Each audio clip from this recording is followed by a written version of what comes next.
ಎಲ್ರಿಗೂ ನಮಸ್ಕಾರ. ನೀವು ನೋಡ್ತಾ ಇದ್ದೀರಾ ಟಿವಿ ವಿಕ್ರಮ. ರಿಪೋಸ್ ಅರ್ಪಿಸುವ ಸ್ಪಾಟ್ಲೈಟ್ ಕಾರ್ಯಕ್ರಮಕ್ಕೆ ಸ್ವಾಗತ. ನಾನು ಮುಮ್ತಾಜ್ ಅಬ್ದುಲ್ ನೆಲ್ಲಡ್ಕ.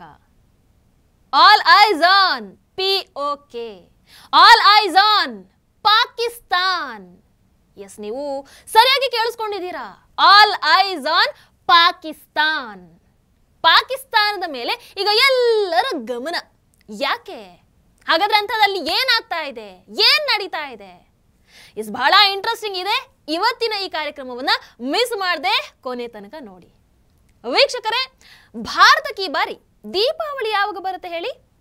ಅಕ್ಟೋಬರ್ 20 ಅಲ್ವಾ? ಆದ್ರೆ ಈಗ ಆಗ್ತಾ ಇರುವಂತ ಒಂದಷ್ಟು ಬೆಳವಣಿಗೆಗಳನ್ನು ನೋಡಿದ್ರೆ ಯಾಕೋ ಭಾರತಕ್ಕೂ ಮೊದಲು ಪಾಕಿಸ್ತಾನದಲ್ಲಿ ದೀಪಾವಳಿ ಆಚರಣೆ ಮಾಡಲಾಗತ್ತೆ ಅಂತ ಅನ್ನಿಸ್ತಾ ಇದೆ. ಅಂಡ್ ಪಾಕಿಸ್ತಾನದ ದೀಪಾವಳಿಗೆ ಫುಲ್ ಸ್ಪಾನ್ಸರ್ ಭಾರತನೇ. ಯಾಕೆ ಅಂತ ಕೇಳಿದ್ರಾ? ಒಂದು ಕಡೆ POK ಹೊತ್ತಿ ಉರಿತಾ ಇದೆ, ಪಾಕಿಸ್ತಾನದ ವಿರುದ್ಧ ಜನ ದಂಗೆ ಎದ್ದು ಬಿಟ್ಟಿದ್ದಾರೆ. ಆ ಕಡೆ ನೋಡಿದ್ರೆ ರಾಜನಾಥ್ ಸಿಂಗ್ ಅವರು ಪಾಕಿಸ್ತಾನ ತುಟಿಕ್ ಪಿಟಿಕ್ ಅಂದ್ರು, ಇತಿಹಾಸನೇ ಬದಲು ಮಾಡಿ ಬಿಡ್ತೀವಿ ಅಂತ ಹೇಳ್ತಾ ಇದ್ದಾರೆ. साथियों, भारत की सीमाओं की रक्षा भारतीय सेनाएं और बॉर्डर सिक्योरिटी फोर्स मिलकर मुस्तैदी से कर रही हैं।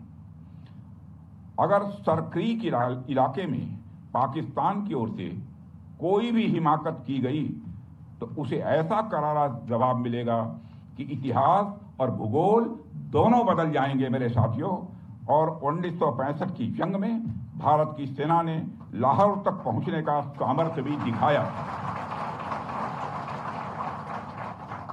आज 2025 में पाकिस्तान को याद रखना चाहिए कि कराची का एक रास्ता क्रीक से ही होकर गुजरता है।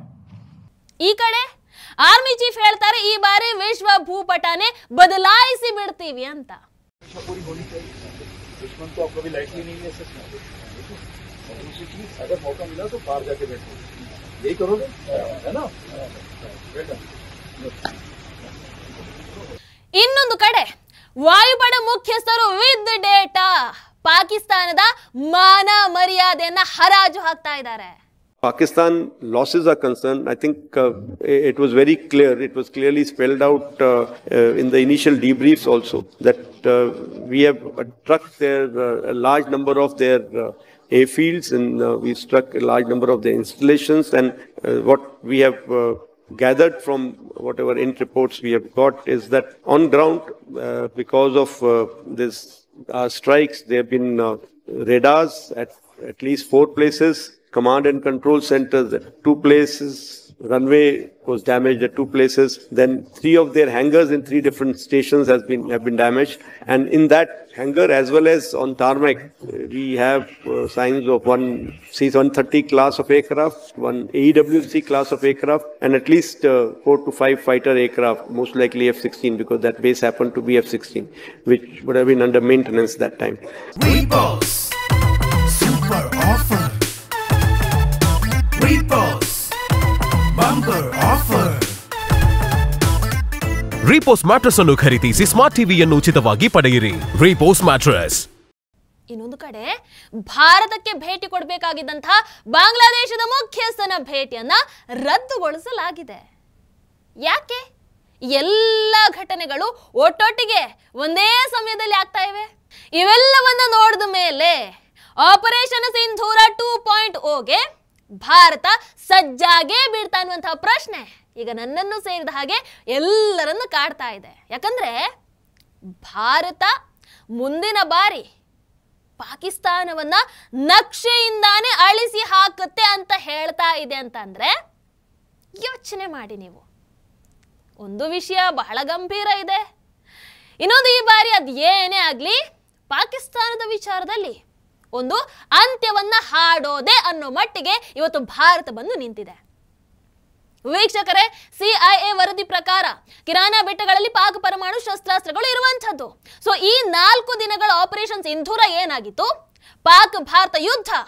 ಆ ಪಾಕ್ ಭಾರತ ಯುದ್ಧದಲ್ಲಿ ಟರ್ನಿಂಗ್ ಪಾಯಿಂಟ್ ಯಾವುದಾಗಿತ್ತು ಅಂತ ಹೇಳಿದ್ರೆ, ಯಾವಾಗ 3 ಬ್ರಹ್ಮೋಸ್ ಕ್ಷಿಪಣಿಗಳು ಪಾಕಿಸ್ತಾನದ ಆ ಪರಮಾಣು ಶಸ್ತ್ರಾಸ್ತ್ರಗಳ ಸಂಗ್ರಹಣಾ ಕೇಂದ್ರದ ಪ್ರವೇಶ ದ್ವಾರವನ್ನ ಹಿಟ್ ಮಾಡುತ್ತಲ್ವಾ, that was a turning point.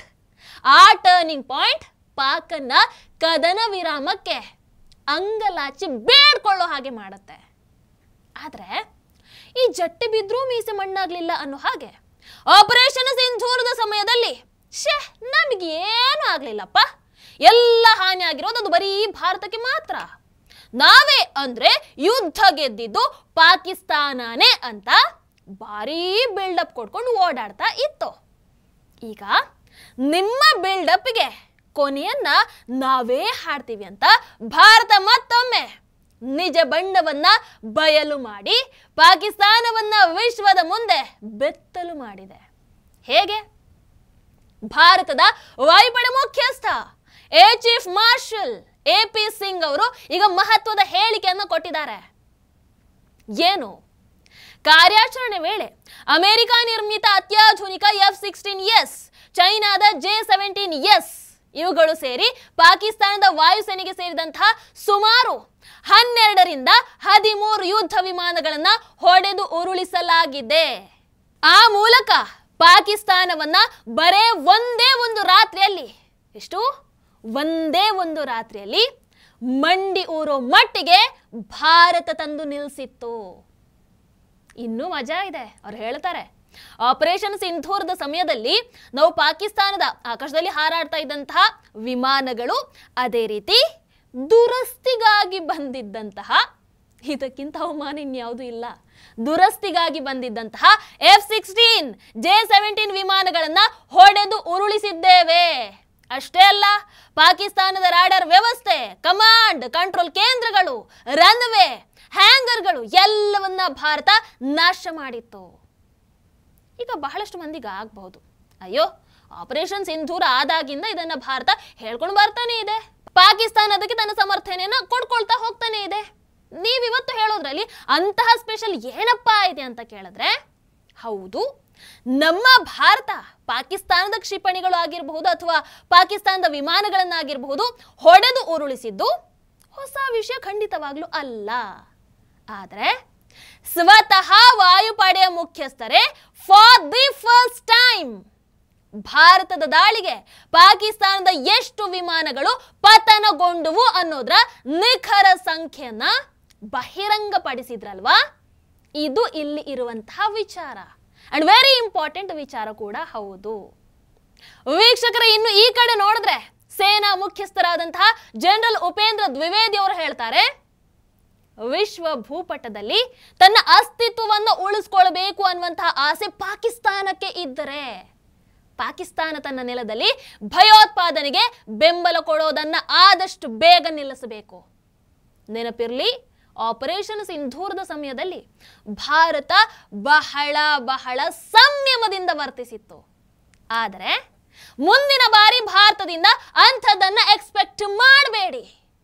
ನುಗ್ತಾ ಇರೋದೆ, ಕೊಡ್ತಾ ಇರೋದೆ. ಈ ಬಾರಿ ಯಾವ ಸಂಯಮಾನೂ ಇಲ್ಲ, ಏನೂ ಇಲ್ಲ. ಯೋಧರು ಸನ್ನದ್ಧರಾಗಿರಬೇಕು. ದೇವರು ಬಯಸಿದರೆ, ಐ ರಿಪೀಟ್, ದೇವರು ಬಯಸಿದ್ರೆ ಸದ್ಯದಲ್ಲೇ ಮತ್ತೆ ಆ ಅವಕಾಶ ಬರೋದಿದೆ. ಈ ಬಾರಿ ವಿಶ್ವ ಭೂಪಟದಲ್ಲಿ ಪಾಕಿಸ್ತಾನ ಇರಬೇಕು ಬೇಡವೋ ಅನ್ನುವಂತಹ ರೀತಿಯಲ್ಲಿ ಭಾರತ ನುಗ್ಗಿ ಹೊಡೆಯುತ್ತೆ ಅನ್ನುವಂತಹ ಎಚ್ಚರಿಕೆಯನ್ನು ಕೊಟ್ಟಿದ್ದಾರೆ. इस बार भारत देश पूरी तैयारी के साथ है और इस बार वो संयम नहीं रखेगा जो सिंदूर 1.0 में हमने संयम रखा.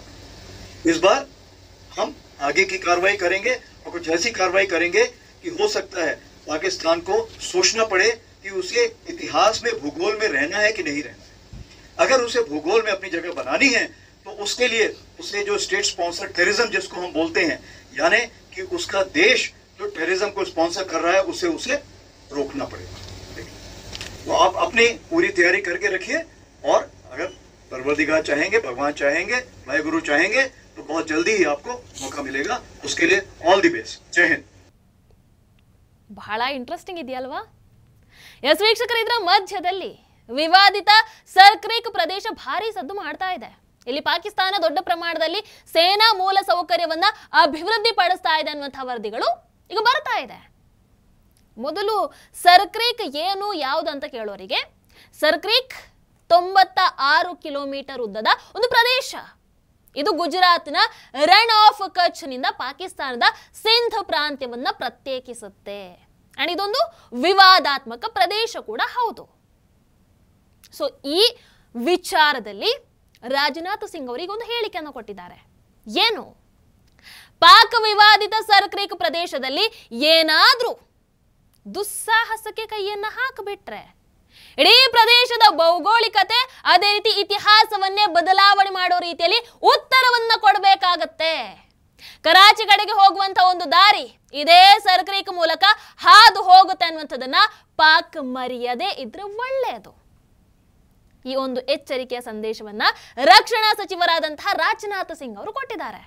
साथियों, आजादी के 78 साल बीत जाने के बावजूद सरक्रीक इलाके में सीमा को लेकर एक विवाद खड़ा किया जाता है. भारत ने कई बार बातचीत के रास्ते इसका समाधान करने का प्रयास किया है, मगर पाकिस्तान की नीयत में खोट है, उसकी नीयत साफ नहीं है. जिस तरह से हाल में पाकिस्तान की फौज ने सरक्रीक के सटे इलाकों में अपना मिलिट्री इंफ्रास्ट्रक्चर बढ़ाया है, वह उसकी नीयत बताता है. साथियों, भारत की सीमाओं की रक्षा भारतीय सेनाएं और बॉर्डर सिक्योरिटी फोर्स मिलकर मुस्तैदी से कर रही हैं. अगर सरक्रीक इलाके में पाकिस्तान की ओर से कोई भी हिमाकत की गई तो उसे ऐसा करारा जवाब मिलेगा कि इतिहास और भूगोल दोनों बदल जाएंगे मेरे साथियों. और 1965 की जंग में भारत की सेना ने लाहौर तक पहुंचने का सामर्थ्य भी दिखाया. आज 2025 में पाकिस्तान को याद रखना चाहिए कि कराची का एक रास्ता क्रीक से ही होकर गुजरता है. ಅದು ಎಚ್ಚರಿಕೆ ಯಾವಾಗ ಕೊಟ್ಟಿರೋದು ಗೊತ್ತಾ ನಿಮಗೆ? ವಿಜಯದಶಮಿಯ ದಿನ ಗುಜರಾತಲ್ಲಿ ಶಸ್ತ್ರ ಪೂಜೆ ಕಾರ್ಯಕ್ರಮದಲ್ಲಿ ನಿಂತುಕೊಂಡು ಕೊಟ್ಟಿರುವಂತ ಎಚ್ಚರಿಕೆ ಇದು. ಅರ್ಥ ಆಯ್ತಲ್ವಾ? ಎಸ್ ವೀಕ್ಷಕರೇ, ನಿಮಗೆ ಗೊತ್ತೇ ಇದೆ ಇನ್ನು ಪಿಒಕೆಯಲ್ಲಿ ಏನಾಗ್ತಾ ಇದೆ ಅಂತ. ಪಿಒಕೆ ನೋಡಿದ್ರೆ ಪಾಕಿಸ್ತಾನದ ವಿರುದ್ಧ ವಿಶ್ವದ ಅತಿ ದೊಡ್ಡ ಪ್ರತಿಭಟನೆಯನ್ನು ನಡೆಸ್ತಾ ಇದೆ. ಪಿಒಕೆ ಜನಸಂಖ್ಯೆ 55 ಲಕ್ಷ, ಸುಮಾರು 30 ಲಕ್ಷ ಜನ ಈಗ ಬೀದಿಗೆ ಇಳಿದು ಬಿಟ್ಟಿದ್ದಾರೆ. ಪಿಒಕೆಯಲ್ಲಿ ವಾಸಿಸುವಂತಹ ಕಾಶ್ಮೀರಿಗಳು ಈಗ ಸ್ವಾತಂತ್ರ್ಯವನ್ನ ಬಯಸ್ತಾ ಇದ್ದಾರೆ. ಅದರಲ್ಲೂ ಅಮಿತ್ ಶಾಜಿ ಅವರು ಈ ಹಿಂದೆನೆ ಪಿಒಕೆ ನಮ್ಮದೇ ಅಂತ ಹೇಳಿದ್ದಾರೆ ಅಂತ ಅಂದ ಮೇಲೆ ಈ ಎಲ್ಲ ಬೆಳವಣಿಗೆಗಳನ್ನು ನೋಡಿದ್ರೆ ಅದರಲ್ಲಿ ಅನುಮಾನ ಪಡೋ ಹಾಗೆ ಇಲ್ಲ. 2019ರಲ್ಲಿ ಸಂಸತ್ತಲ್ಲಿ ನಿಂತು ಅಮಿತ್ ಶಾಜಿ ಅವರು ಗುಡುಗಿದ್ರು. ನಾನು ಜಮ್ಮು ಮತ್ತು ಕಾಶ್ಮೀರ ಅಂತ ಹೇಳಿದಾಗ ಅದು ಪಾಕ್ ಆಕ್ರಮಿತ ಕಾಶ್ಮೀರ, ಅದೇ ರೀತಿ ಅಕ್ಸಾಯ್ ಚಿನ್ ಅನ್ನು ಕೂಡ ಒಳಗೊಂಡಿರುತ್ತೆ. ಪಿಒಕೆ ಪಾಕ್ ಆಕ್ರಮಿತ ಕಾಶ್ಮೀರ, ಅದೇ ರೀತಿ ಅಕ್ಸಾಯ್ ಚಿನ್ ಇವುಗಳು ಯಾವತ್ತಿದ್ರೂ ಕೂಡ ಭಾರತದ ಅವಿಭಾಜ್ಯ ಅಂಗಾನೇ. ನಾವು ಇವುಗಳಿಗಾಗಿ ನಮ್ಮ ಪ್ರಾಣವನ್ನ ತ್ಯಾಗ ಮಾಡೋದಕ್ಕೂ ಕೂಡ ಸಿದ್ಧ ಅನ್ನುವಂತಹ ಮಾತನ್ನ ಹೇಳ್ತಾರೆ. मैं जब जम्मू एंड कश्मीर बोलता हूं, माननीय सदस्य इसलिए एग्रेसिव हूं कि जम्मू एंड कश्मीर के पीएको को आप भारत का हिस्सा नहीं मानते हो क्या?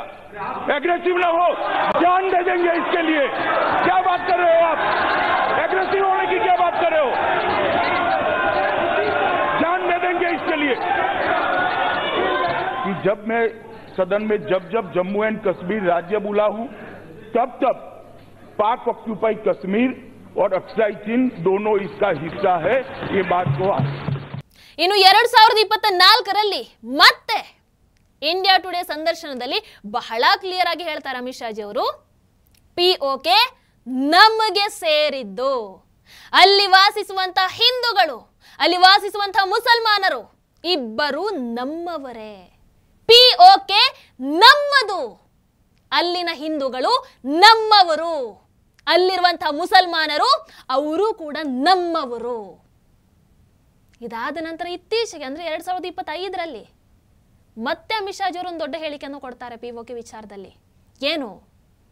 ಪಿಒಕೆ ಶೀಘ್ರದಲ್ಲೇ ಭಾರತದ ಭಾಗ ಆಗಲಿದೆ. ನಾವು ಕಳ್ಕೊಂಡಿದ್ದನ್ನ ಮರಳಿ ಪಡಿತೀವಿ, ನಮ್ಮದನ್ನ ನಾವು ಮತ್ತೆ ಪಡ್ಕೊಳ್ತೀವಿ. ये पाक ऑक्यूपाई कश्मीर क्यों नहीं लिया, ये क्यों नहीं करा, वो क्यों नहीं करा? पहले तो वो सोचते थे कि कुछ ही नहीं होगा, हो गया तो ये क्यों नहीं हुआ। मैं कांग्रेस पार्टी को कहना चाहता हूं, पाक ऑक्यूपाई कश्मीर आपने दिया था, मगर लेने का काम भारतीय जनता पार्टी की सरकार ही करेगी और कोई नहीं। ಅಂಡ್ ಈಗ ಏನಾಗ್ತಾ ಇದೆ POKಯಲ್ಲಿ ಅಂದ್ರೆ POK ವಿಚಾರದಲ್ಲಿ ಅಮಿತ್ ಶಾಜಿ ಅವರ ಅನಿಸಿಕೆ, ಅವರ ನಿರ್ಧಾರ ಅವತ್ತಿಂದ ಇವತ್ತಿನವರೆಗೂ ಕ್ರಿಸ್ಟಲ್ ಕ್ಲಿಯರ್ ಇದೆ. POK ನಮ್ಮದು, ನೋ ಮ್ಯಾಟರ್ ವಾಟ್, ಅದನ್ನ ಪಡ್ಕೊಂಡೇ ಪಡ್ಕೊಳ್ತೀವಿ, ಅಷ್ಟೇ ಅಷ್ಟೇ. ವೀಕ್ಷಕರೇ, ಒಂದು ಕಡೆ ಬಾರ್ಡರ್ ಟೆನ್ಷನ್ಸ್, ಇನ್ನೊಂದು ಕಡೆ ಒಂದಷ್ಟು ಪೊಲಿಟಿಕಲ್ ಮೂವ್ಸ್, ಇನ್ನೊಂದು ಕಡೆ ಸೇನಾ ಮುಖ್ಯಸ್ಥರೊಂದಷ್ಟು ಹೇಳಿಕೆಗಳು, ಒಂದಷ್ಟು ಹಿಂಟ್ಗಳು, ರಕ್ಷಣಾ ಸಚಿವರ ಘರ್ಜನೆ, ಇವೆಲ್ಲವೂ ಕೂಡ ಏನೋ ಬಹಳ ದೊಡ್ಡ ಮಟ್ಟದ ಆಟ ಅಂತೂ ಆರಂಭ ಆಗಿದೆ ಅನ್ನುವಂಥದ್ದನ್ನ ಸಾರಿ ಸಾರಿ ಹೇಳ್ತಾ ಇದೆ. ಆಟ ಅಂತೂ ಆರಂಭ ಆಗಿದೆ ಬಿಡಿ, ಆದರೆ ಈ ಬಾರಿ ಆಟ ಮುಗಿಯುವ ಹೊತ್ತಿಗೆ ಪಾಕಿಸ್ತಾನ ಇರುತ್ತಾ, ಹೋಗೇ ಬಿಡುತ್ತಾ? ಇದಿಷ್ಟು ಈಗ ಉಳ್ಕೊಂಡಿರುವಂತಹ ಏಕೈಕ ಪ್ರಶ್ನೆ. ಆದರೂ ಏನೇ ಆಗಲಿ, ಪಾಕಿಸ್ತಾನಕ್ಕೆ ಈಗಲೇ ಅಡ್ವಾನ್ಸ್ಡ್ ಹ್ಯಾಪಿ ದೀಪಾವಳಿ ಅಂತ ಹೇಳೇ ಬಿಡೋಣ. ಏನಂತೀರಾ? ನಿಮ್ಮ ಅನಿಸಿಕೆಯಿಂದ ಇಟ್ಟು ಕಾಮೆಂಟ್ ಮೂಲಕ ತಿಳಿಸಿ. ಹಾಗೆ ವಿಡಿಯೋ ನಿಮಗೆ ಇಷ್ಟ ಆದಲ್ಲಿ ಲೈಕ್ ಮಾಡಿ, ಶೇರ್ ಮಾಡಿ. ನಮಸ್ಕಾರ. Repos Super Offer. Repos Bumper Offer. Repos mattress ಅನ್ನು ಖರೀದಿಸಿ ಸ್ಮಾರ್ಟ್ ಟಿವಿಯನ್ನು ಉಚಿತವಾಗಿ ಪಡೆಯಿರಿ. Repos mattress. ಟಿವಿ ವಿಕ್ರಮ, ದೇಶ ನಿಮ್ಮ ಕೈಯಲ್ಲಿ. ಈ ಕಾರ್ಯಕ್ರಮ ನಿಮಗೆ ಇಷ್ಟ ಆಗಿದ್ದಲ್ಲಿ ಲೈಕ್, ಶೇರ್ ಹಾಗೂ ಕಮೆಂಟ್ ಮಾಡಿ. ಟಿವಿ ವಿಕ್ರಮದ ಕಾರ್ಯಕ್ರಮಗಳನ್ನು ನಿರಂತರವಾಗಿ ವೀಕ್ಷಿಸಲು ಸಬ್ಸ್ಕ್ರೈಬ್ ಮಾಡಿ, ಬೆಲ್ ಐಕನ್ ಒತ್ತಿ.